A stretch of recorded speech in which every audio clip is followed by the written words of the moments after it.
ശിവരാത്രി മാഘമാസത്തിലെ കൃഷ്ണപക്ഷ ചതുർദശി ദിവസമാണ് ശിവരാത്രി.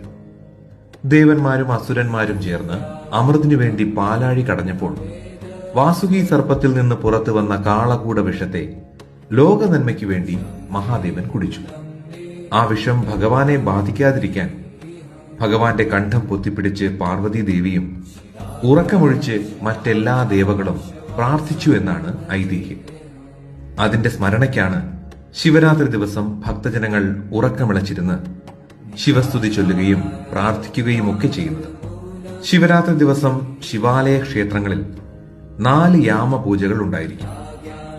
ഈ 4 യാമപൂജകളും വ്രതമനുഷ്ഠിച്ച് തൊഴുതു പ്രാർത്ഥിച്ചാൽ സർവ്വ ഐശ്വര്യവും നന്മയും ഉണ്ടാകുമെന്നാണ് വിശ്വാസം. ശിവരാത്രി ദിവസം ആദ്യ യാമപൂജ വൈകുന്നേരം 6:30 ആ സമയം ബ്രഹ്മാവ് ശിവനെ പൂജിക്കുന്നു എന്നാണ് വിശ്വാസം. രാത്രി 9:30 രണ്ടാമത്തെ യാമപൂജയിൽ വിഷ്ണു ഭഗവാൻ ശിവനെ പൂജിക്കുന്നു.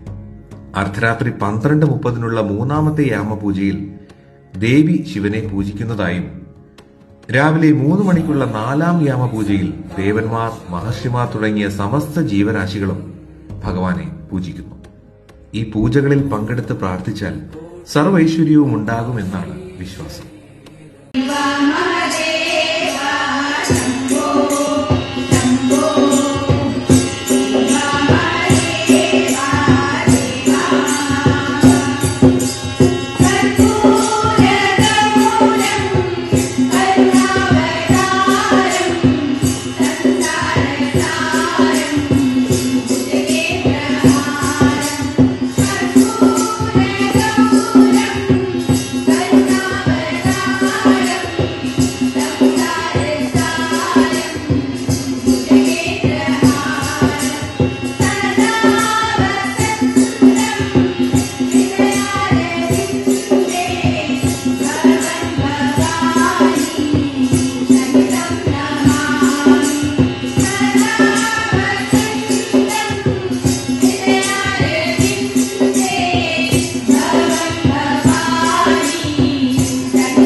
Gracias.